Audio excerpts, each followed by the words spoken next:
Hello, welcome to my collective for Magic with Melly. My collective is so magical. Thank you for joining me, Melly, here on my channel, Magic with Melly.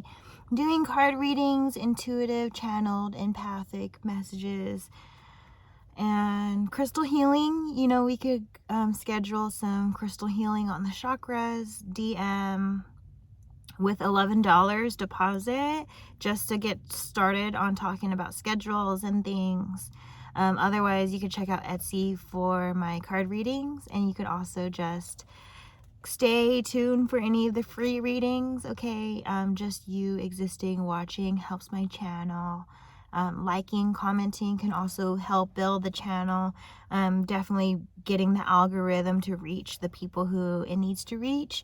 But otherwise, just trust that if you are here, that is enough, and receive if you need to receive. Don't give if you have been, over giving. Just let yourself receive, or balance in the receiving and giving element, okay? Because some of us have received too much. Some of us have given too much and not enough of the polar energy. We have the Two of Pentacles and we have the Hanged Man. So just new perspectives. You may just be juggling a lot or dealing with a lot right now. And as you're dealing with this thing over here and that thing over there, you might find the relation, or you might find like a common denominator, or someone gives you a message that helps you somewhere else, or, you may find areas in your life overlap. The Temperance card reverse. Maybe due to not being enough. The Chariot card. Sometimes we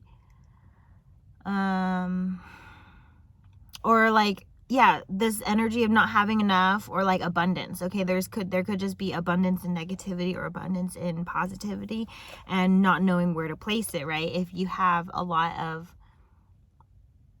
negativity, you might just find yourself complaining, where you're talking too much about it and not doing enough. It could be where that's a pretty good example, where just abundance, and then seeing it placed in funny places. The Empress and Nine of Pentacles, you could kind of tell when someone's facing struggle, because you will notice abundance arise. You may even notice when someone is having an easier time, because you'll notice when abundance arises. Abundance is really just to show us when there's too much of something, and you could enjoy it or you could work with it, right? If you if it's an enjoyable experience, keep it up for as long as it can go. But know that what goes up must come down. But don't let it come down too far, right? Because that's where this balance could be really important, where your happiness does have to come down, but you can only you can return to peace. You don't have to go from happy to depressed, happy, depressed, happy, depressed. And that's where some of this juggling or extremes, or that Two of Pentacles, is really showing the message here. You could drive a Dodge. The number 4 could be significant. The color red could be significant. You could also drive a Honda, and it could be a Civic. You could also be dealing with a lover here, because we have the Lovers card showing up, and Ace of Swords and Judgment. Ace of Swords is reverse. No, sorry. Ace of Swords is upright. The other ones are reverse. The Lovers and Judgment is reverse. So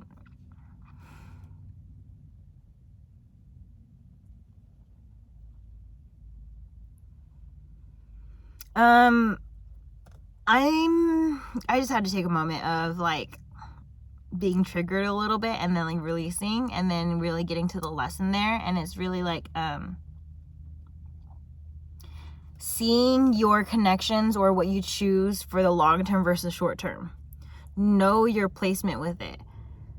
So maybe you have a long-term dream of maybe your long-term dream is an artist, but being an artist in this day and age, it's kind of built against the artist, but built for the artist at the same time.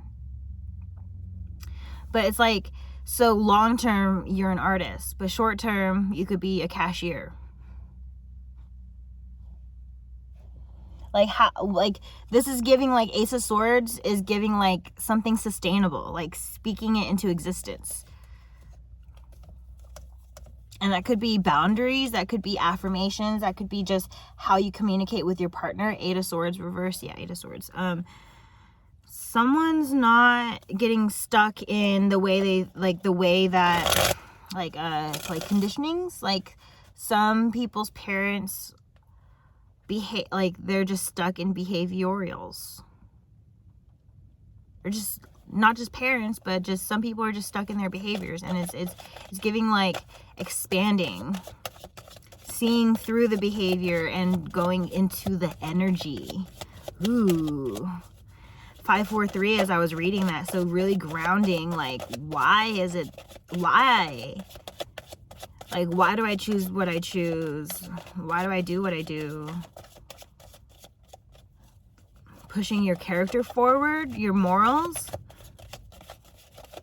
not foregoing that because of people pleasing, right? Because it could be just like I've personally done this where I was against stealing or against just breaking the rules in general, and then someone was trying to guide me, and they knew I had people-pleasing tendencies, so they just loved watching me slowly turn into what they wanted me to be. Not what I wanted to be, but what they wanted me to be. It's like I forewent some of my morals because I wanted to please this person who was supposedly my friend, who, when I was confronting them, they kept me in some sort of illusion that they were good for me. They were not good for me. Every time I suspected whether or not they were good for me, they love bombed me, so it looked like they were good for me, but they weren't. They had secret intentions where there was a physical item used as a distraction, but behind the scenes they were still pulling on me. No one should ever have to speak on, like, no one ever should have to have, like, such strong words around good morals. Good morals are strong enough as it is. It just shows, right? So, like, literally this person, I was shopping with them. I would go shopping with them all the time. And the issue was that I needed to be able to pay rent for me and my partnership at the time. My relationship that I was choosing to be in, that's a separate story, but I think there was jealousy about the way I was carrying myself in my life. And so there was these trigger moments of, let's go shopping, let's go shopping, let's go shopping, let's go shopping. And I'm like, I can't go shopping, like, but I want to hang out. So, like, there was no considering, it was like there was too much considering me, but in, like, a malicious way. And I was considering them in that I just wanted to hang out. And I thought that they were considering me, but they weren't, like, not the way that I hoped that they would. And literally the words that came out of their mouth when they came out of the fitting room was, oh my God, it's so easy to steal. Thank God I have good morals. Like, who says that other than someone who doesn't have good morals, and they need to speak it into existence that they have good morals when they don't have good morals? Like, if you have good morals, you just have good morals. That's how you carry yourself. You don't have to lie and say it as such. But that was the friend I was around, where they were trying to guide me into crime and guide me the wrong way. I was so empathic that I connected to what they wanted and what they wanted of me, and I delivered that. And I didn't think about myself and what that looked like, what that really meant.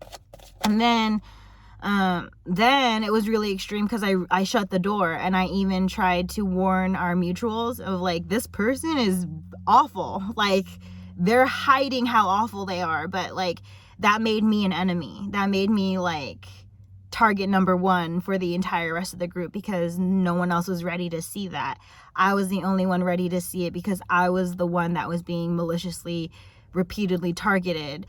I'm, like, microaggressions. This is even, like, normal people couldn't see it because this is a disabled thing. This is a minority thing.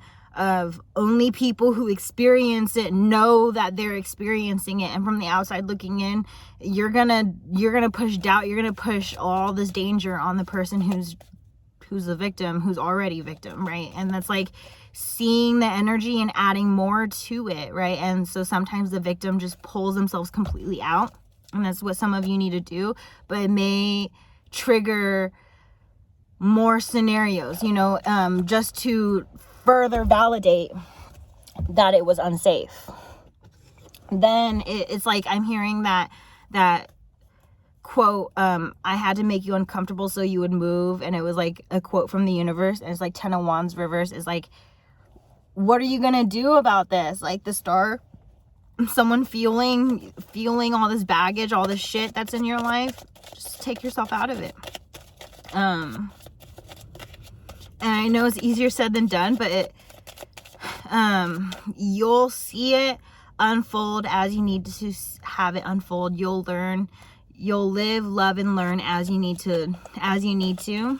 Don't get so overwhelmed. You know, I got overwhelmed and flustered a little bit in this reading because I just want to warn my collective of the potential of danger of what's around you if you don't even like try and see it for yourself or question it for yourself, right? Don't wait for someone to question.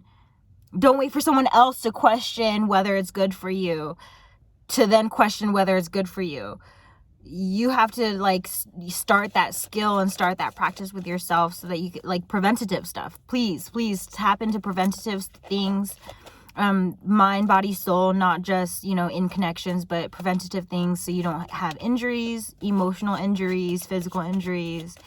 You know, there's a preparedness. Sometimes there's structure set up so that you don't fall, you know, slip between the, you know what I'm saying, like, so things just don't slip.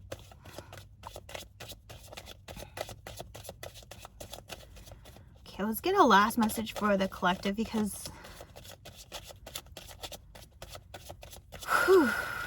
what's going on here?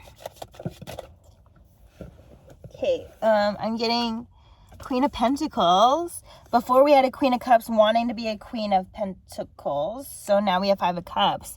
It's giving they're not paying, it's giving like paying attention to what's working and just moving energy away from what's not working.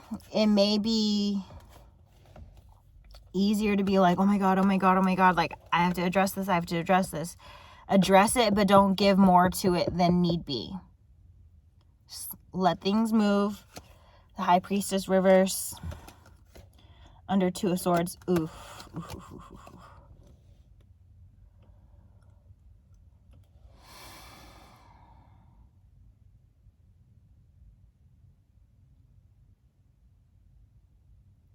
Two of Swords is giving someone in your space is intentionally leaving information out because you know that, like, it's like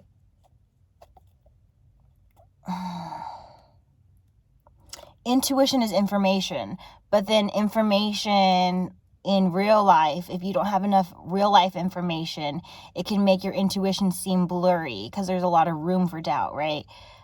So like let yourself lean into your intuition and let it be validated in your 3D, but don't let someone like withhold information, like sway you from your intuition. Your intuition's powerful. It's going to be triggering you.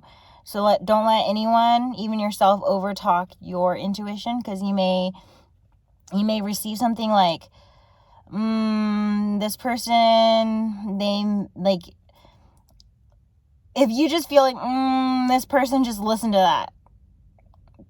Release the specific. Just release the specific. Because the specific, you could be wrong about the specific. Because the specific, they may give it twists and turns, right? So if you're wrong, that makes you look bad. So just, if you have I don't know about this person, just act on that. The specific, don't worry about the specific. The specific could be your projection. It could be your lesson. It could be just how you are learning your body.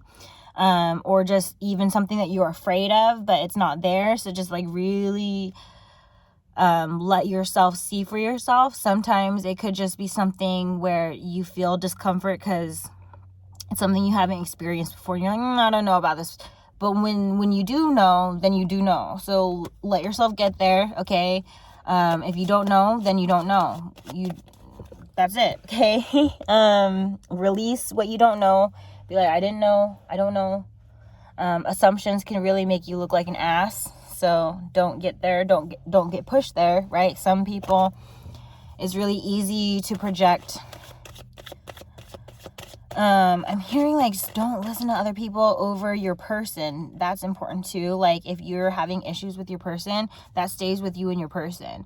You share something between you and your person with someone else, that someone else could project how they're seeing things onto you and your person, and you don't know what they're dealing with. They could be a player, they could be a liar, they could be all sorts of things, because all that happens within. It's an invisible energy.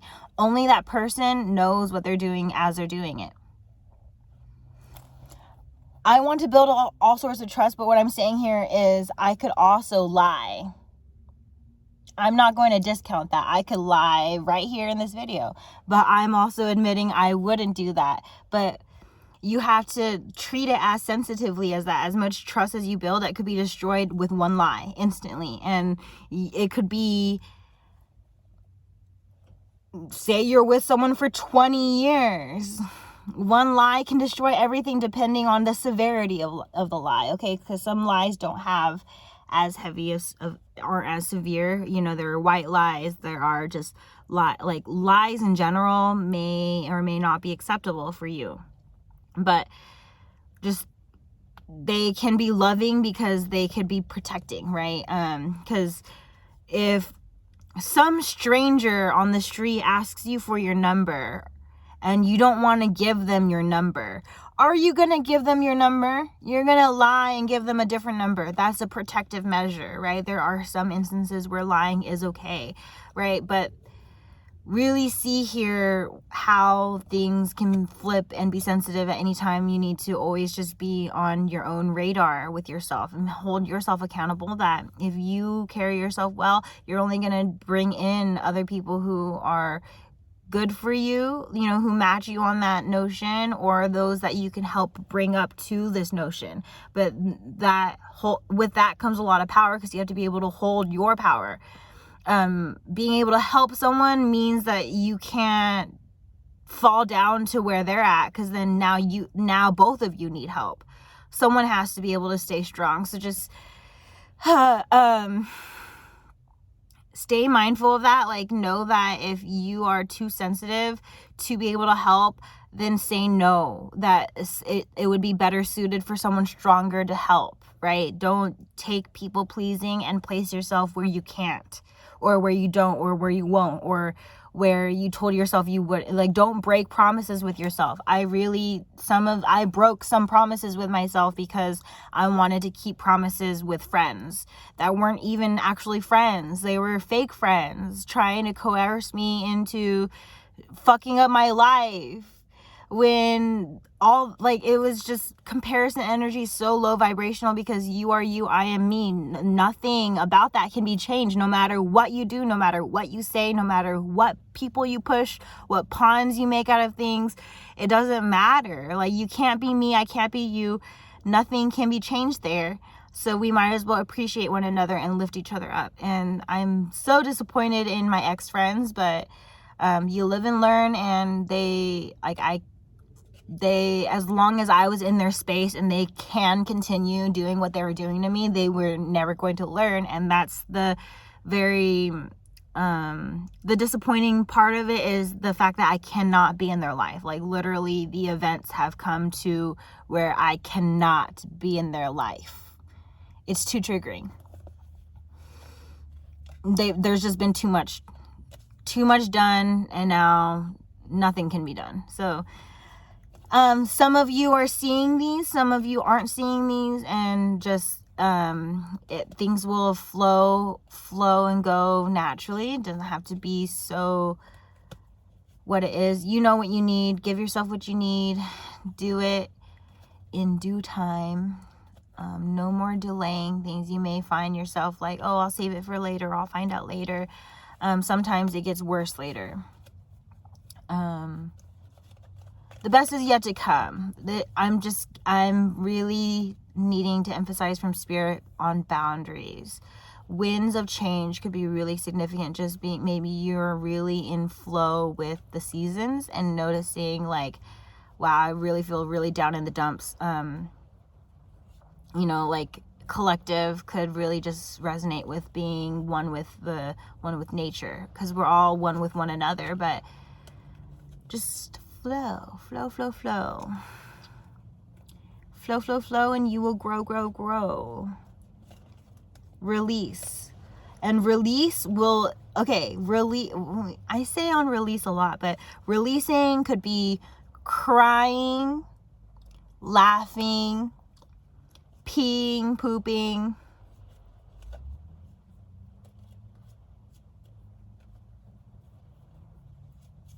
Movement, sweat.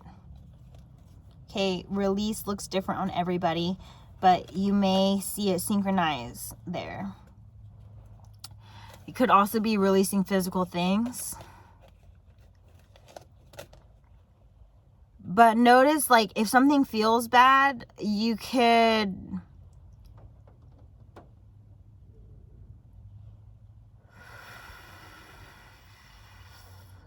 go deep in that feeling, know where it's coming from, and solve that problem for yourself. This has been a practice I've been putting into yoga a little bit, where I've been noticing left side, right side versus giving and receiving. Giving and receiving around the heart space. How open is your chest and your shoulders and your arm muscles? You may notice like left side receiving, something's tense or tight or painful to move. Right side giving, same thing, tight, loose, flexible, tension, pain. We store things in our hips and in our shoulders and in our neck. Sometimes just noticing what our body is telling us with like, my body feels comfortable, my body is feeling pain in these areas, can really tell you like what you're going through. And with that, I'm going to leave the message, because I think you have quite some homework to do of just figuring out, like, self-understanding the situation and processing everything. Meditation could be really, really significant here. You can bring in tools for your meditation, music, aromas, a timer, crystals. If you need guidance, definitely send forward $11 and let's talk about schedules. And of course, we also need to talk about total costs, and if you're going to come onto a maintenance schedule, a magical maintenance schedule with me. But otherwise, this is your message. I'll leave you all to do your best, and I'll be here waiting for more. Thank you for being here on Magic with Melly. You are magical. Bye-bye.